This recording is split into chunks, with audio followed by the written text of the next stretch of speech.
Hello everyone. यहाँ पर हम स्पेशली नीट के बारे में बात करने वाले हैं। नीट यानी नेशनल एलिजिबिलिटी एंट्रेंस टेस्ट, जो कि एनटीए कंडक्ट करती है। और 2024 में तो एनटीए ने तबाही मचा दी है सारे नीट स्टूडेंट्स पर।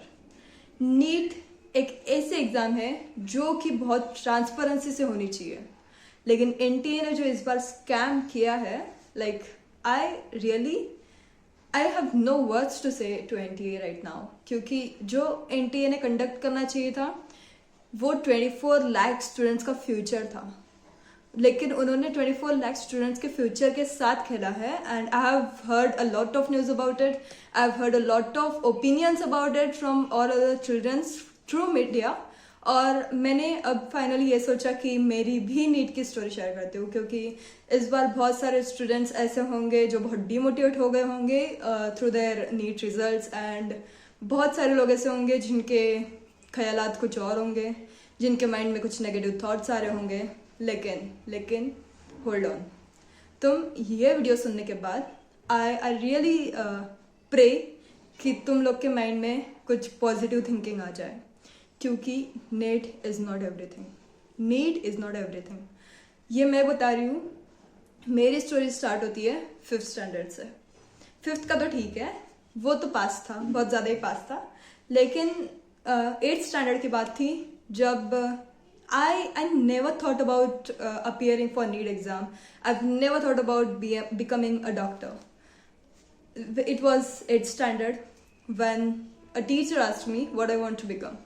एंड आई सेड कि मुझे इंजीनियर बनना है, मुझे 4 साल की डिग्री लेनी है, मुझे वो कोर्स कंप्लीट करके पैरेलल में कम्पिटिटिव एग्जाम्स के लिए प्रिपेयर करना है। I was pretty well till my 10th standard. I was academically a topper student in my school. और 11th-12th मैंने जब नीट के लिए अपियर किया, मेरा कॉन्फिडेंस पूरा लो हो गया था। 10th में I had scored 97% in my boards being a CBSE student, और 12th में मेरा स्कोर था 84%। लेकिन इन सब के बावजूद मैंने जब नीट के लिए प्रिपेयर करना स्टार्ट किया 10th के बाद, 10th में मेरा एक पूरा माइंडसेट हो गया था कोविड पीरियड में बहुत सारे लोगों के माइंड चेंज हो गए होंगे। जिन लोगों ने इंजीनियरिंग का सोचा होगा वो लोग डॉक्टर फील्ड में चले गए होंगे, और उनमें से एक मैं थी। मैंने इंजीनियरिंग का सोचा था एवरी टाइम, और तभी मैंने मेडिकल फील्ड सेलेक्ट कर ली, looking at the situation what people were facing in the COVID period. उन्होंने मेरा माइंडसेट चेंज कर दिया, और मैंने नीट के प्रिपरेशन के लिए स्टार्ट कर दिया from my 11th standard. 11th-12th में I prepared from a coaching. I won't take a name of that coaching here, लेकिन ये जो कोचिंग वाली बात है, पहली बात, ये जो कोचिंग वगैरह है ना, प्लीज लगाना बंद कर दो। कोचिंग की वजह से बहुत सारा डिमोटिवेशन होता है, बहुत सारा कॉन्फिडेंस लूज होता है। और the next thing I want to tell is this was my first mistake which I have did during my preparation. लेकिन ये सब के बाद मेरे मॉक टेस्ट में बहुत ज़्यादा अच्छे नंबर्स रहते थे। लेकिन जब टाइम आया कि मुझे अब नीट के लिए अपियर करना है, तब मेरा पेपर में थोड़ी बहुत ब्लैंक हो गई थी, लेकिन मेरा पेपर अच्छा गया था। Like I scored pretty good marks in that. लेकिन जब नीट का स्कोर कार्ड आया, जब नीट का रिजल्ट आया, तब I was shattered looking at the score. मेरा नंबर MBBS के गवर्नमेंट कॉलेज में तो नहीं लगना था, लेकिन तब फिर मेरे पास ऑप्शंस आए कि मुझे अब इंजीनियरिंग सेलेक्ट करना है कि मेडिकल फील्ड सेलेक्ट करना है। तब मैंने सोचा कि नहीं, इंजीनियरिंग के लिए अब तो नहीं, क्योंकि 2 साल मैंने इतनी मेडिकल के लिए प्रिपरेशन की, तो फिर why should I again choose engineering again, की मतलब वही 8 के बाद वापस 12th में। तो फिर आई डिनाइड इंजीनियरिंग, और तब मैंने सोचा कि यार मतलब MBBS तो नहीं, लेकिन BMS तो मैं एटलीस्ट कर सकती हूँ। जिसके बाद after taking the MD degree, I would do pretty well in my career. I can become a good doctor as well, being a BMS. और फिर मैंने BMS कॉलेज अच्छा खासा सिलेक्ट कर लिया। लेकिन अब ये सब में बात ये आती है कि अब जो नीट स्टूडेंट्स हैं जिनका फेलियर हुआ, अब 2 साल की मेरी जो प्रिपरेशन थी ना, वो प्रिपरेशन ने मुझे बस compete करना नहीं सिखाया। To all the students who are preparing for competitive exams, उनको मैं एक बात बता दूं, कॉम्पिटिटिव एग्जाम्स बस compete करना नहीं सिखाती है, वो खुद से लड़ना सिखाती है। वो हमें सिखा देती है कि जो भी तुम सोच रहे हो ना, उसका अपोजिट भी हो सकता है, तो फिर बी रेडी फॉर दैट। अगर तुम सोच रहे हो कि नहीं मुझे यही चाहिए, लेकिन अगर डेस्टिनी ने तुम्हारे लिए कुछ अलग डिसाइड किया है, तो फिर वही होगा जो डेस्टिनी चाहती है। ये कभी नहीं होगा कि तुम जो चाहते हो वो हो जाए।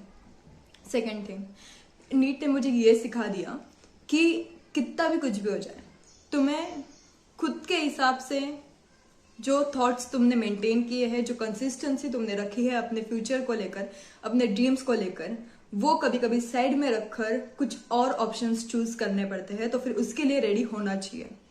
थर्ड थिंग, कि अगर जितना भी तुम्हारा कॉन्फिडेंस लूज हो जाए, नीट में मेरा कॉन्फिडेंस बहुत ज्यादा शैटर हो गया था, बहुत ज्यादा मेरा जो कॉन्फिडेंस था ना वो ऐसे डाउनफॉल हो गया था नीट में। 11th-12th की प्रिपरेशन में I had a really great downfall. तो फिर उसमें मेरा कॉन्फिडेंस लेवल बिल्कुल लो था। फिर मेरा जो एकेडमिक परफॉर्मेंस था वो तो मेरा नीट में पूरा चला ही गया था।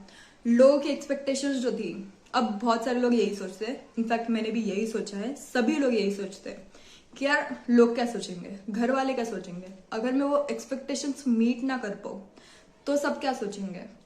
लेकिन बात यही होती है कि लोग सोचते हैं, उनका काम है सोचना, और हमारा काम है बस जो हमें खुद से लगता है वो करना। अब लोग सोचेंगे नहीं तो और कौन सोचेगा। अब बात ये हो जाती है ना कि कोई खुद के बारे में नहीं सोचता, हमेशा दूसरों के बारे में सोचते हैं। लोग खुद के फेलियर के बारे में राह नहीं देखेंगे, लेकिन दूसरों के फेलियर के बारे में राह देखेंगे। अब बहुत सारे लोग यहाँ पे खुद का फेलियर नहीं देखेंगे, लेकिन मेरा वीडियो देखने जरूर आए होंगे। तो फिर ऐसी भी ये जो है वो नॉर्मल मेंटालिटी होती है, नॉर्मल पर्सपेक्टिव होता है ऑफ एवरी ह्यूमन बीइंग। लोग खुद के बारे में कभी नहीं सोचते, दूसरों के बारे में बहुत सोचते हैं। और अगर खुद के बारे में सोचना स्टार्ट कर देना तो India would really start developing. और अब प्रेजेंट में आ जाते हैं। फाइनली बात ये हो रही है कि लोग प्रेजेंट में आ जाते हैं। फाइनली बात ये हो रही है कि लोग क्या सोचेंगे इसके बारे में हमें सोचने की जरूरत नहीं है। लोग क्या सोचेंगे उनका काम है सोचना, तो फिर हमें जो करना है वही करना चाहिए। If our interest is in dancing we should choose dancing instead of becoming a doctor, क्योंकि डॉक्टर तुम्हें पैसे देंगे, लेकिन डांसिंग जो है वो तुम्हें इंटरेस्ट दिलाएगा अपने करियर में, अपने जॉब में। अगर तुम किसी भी सिंगिंग फील्ड में चले जाओ, अगर तुम्हारी पसंद है सिंगिंग, अगर तुम सिंगिंग फील्ड में जाओ तो फिर you would be happy there, you would earn money but you would be happy there more than that. अगर तुम डॉक्टर फील्ड में चले जाओ तुम्हें बस पैसे ही मिलेंगे। यहाँ पे बहुत सारे स्टूडेंट्स हैं जिनका इंटरेस्ट कहीं और भी होगा, लेकिन वो डॉक्टर फील्ड में इसलिए आए क्योंकि पेरेंट्स ने बताया या फिर रिलेटिव्स ने बताया या बस एक फ्रेंड चला गया उसके पीछे चले गए। ये बात नहीं होती, ये कभी बात नहीं होती नीट में। नीट में आज इस बार जो 23 लाख स्टूडेंट्स थे ना वो इसी वजह से थे। आधो को तो पेरेंट्स ने फोर्स किया था, आधे उनके फ्रेंड की वजह से आ गए थे, आधो को तो खुद कुछ बनना ही था, बस यार कुछ समझ नहीं रहा इसलिए दे देते हैं नीट, बाद में सोचेंगे क्या करना है। ऐसे बहुत सारे स्टूडेंट्स थे, इसलिए ऐसे जो इसीलिए 23 लाख जो है वो नंबर आ गया था इस बार। तो फिर मैं बस इतना बता दूं कि everything happens for a reason. अगर तुम्हारा नीट का फेलियर हो गया है तो फिर अब जो आगे होगा ना वो कुछ ना कुछ रीजन के वजह से होगा। और ये भी अगर हो रहा है ना कुछ, अगर तुम्हारे प्रेजेंट में कुछ गलत हो रहा है तो फिर वो भी किसी रीजन के वजह से हो रहा है।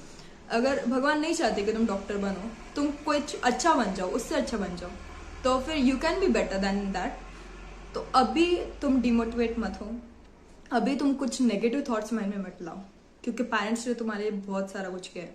पेरेंट्स ने तुम्हारे लिए स्ट्रगल किया ताकि वो तुम्हारी अच्छा ही देखे या वो तुम्हारा अच्छा फ्यूचर देखे।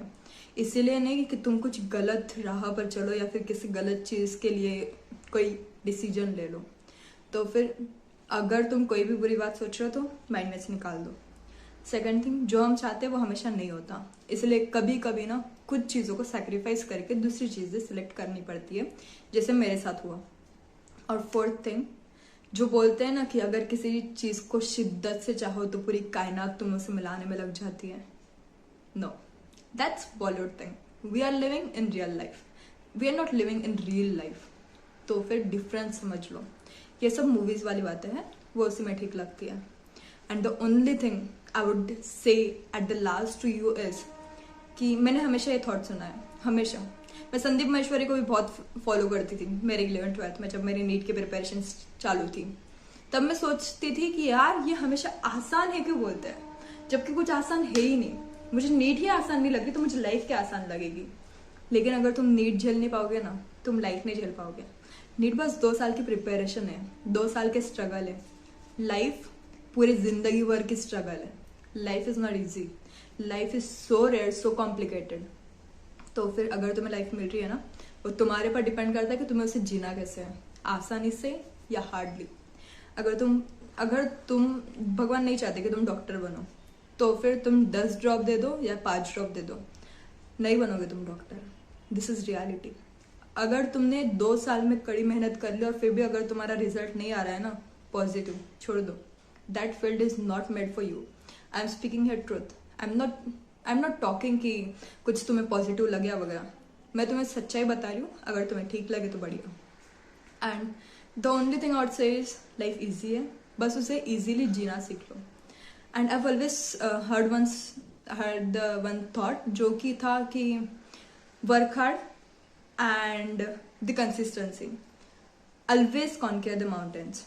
तो फिर अगर तुम हार्ड वर्क कर रहे हो और अगर तुम कंसिस्टेंट हो, तो फिर तुम किसी भी माउंटेन को जीत सकते हो, फिर वो तुम्हारी लाइफ हो या कुछ और जो तुमने ड्रीम किया हो। कुछ बिगेस्ट भी रहे ना तो भी चलेगा। और नीट के वजह से ना कोई डिमोटिवेट मत होना, क्योंकि नीट जो है ना वो एक ऑब्जेक्टिव पेपर होता है जिसमें नसीब का खेल होता है। वो एक सब्जेक्टिव पेपर नहीं होता जिसमें हमारा दिमाग लगाना पड़े। ऑब्जेक्टिव पेपर होता है जो कि हमारा एक भी गलत हो गया ना तो भी नेगेटिव मार्किंग हो सकती है। और किसे पता हम 3 घंटे में कैसे मेंटालिटी लेकर बैठे हैं। कोई अच्छी मेंटालिटी लेकर बैठा है जो कि उसके नसीब में है, डेस्टिनी है। I always believe in destiny. I always believe कि everything happens for a reason. अगर तुम्हारे साथ ऐसा कोई एक्सपीरियंस आया हो, मेरी 8th में थिंकिंग अलग थी, मेरी अब करंटली थिंकिंग अलग है। मैं तुम्हें यह सोचती थी कि doctor field is not made for me, अब मैं सोचती हूँ कि it's the only profession I need to be with. तो फिर ये चेंजेस बहुत सारे होते हैं। कोई एक थॉट पर तुम अड़े नहीं रह सकते, you are a human being.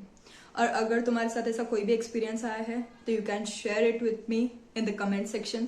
अगर तुम्हें कुछ भी शेयर करना है, यू आर ओपन हियर। कोई भी रेस्ट्रिक्शन नहीं लगाई है मैंने किसी भी कमेंट को शेयर करने में। If you want your failure story to be there, you can drop down, just comment. And if you really thought कि मैंने जो बोला वो सही है, तो फिर तुम लाइक भी कर सकते हो और चैनल को सब्सक्राइब भी कर सकते हो, ताकि मैं तुम्हें और मोटिवेट कर सकूं। Bye everyone, thank you.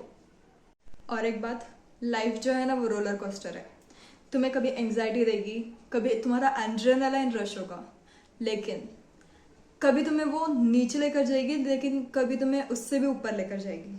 तो फिर life is a roller coaster जो तुम्हारे लिए बहुत अच्छा सोचेगी, जिसने तुम्हारे लिए बहुत अच्छा प्लान किया है, इसीलिए you have taken up on this earth. और जब भी तुम्हें कुछ नेगेटिव लगे ना, तो फिर उन लोगों के बारे में सोचना जिनके पास इतना भी नहीं है जितना हमारे पास है। तो फिर इतना नेगेटिव कभी नहीं होना है इंसान ने। बस जो होता है अच्छे के लिए होता है, यही सोचकर सब कुछ चलने देना है, क्योंकि मैंने भी वही किया है। जो भी होता है ना वो कभी अच्छा होता है, कभी बहुत बुरा होता है, लेकिन अगर कुछ बुरा हो तो इसका मतलब समझ लेना कि हमारे साथ इससे भी कुछ अच्छा होने वाला है। तो फिर जो पॉजिटिव थिंकिंग हमें माइंडसेट रखना है ना, वही रखकर हम लाइफ को अच्छे से जी सकते हैं। वरना life is too cruel, life is too hard to live. और हमें ना लाइफ कभी कोई स्ट्रगलफुल डील या कभी स्ट्रगलफुल टाइम देना मिस नहीं करती। इट ऑलवेज सीम्स लाइक कि नहीं, ये इंसान को ना कभी खुश नहीं रखना है। ऐसा लाइफ हमें हमेशा चैलेंज करेगी, लेकिन हमें खुश रहना है। हमें खुश रहने के जो चांसेस है, जो कुछ ऑप्शन है, वो ढूंढना है। इसलिए I would always suggest you to be happy, to always live your life with all the consequence, all the right consequence, and with all the reasons by which you would stay happy. So I wish a very good luck to all of you. Bye.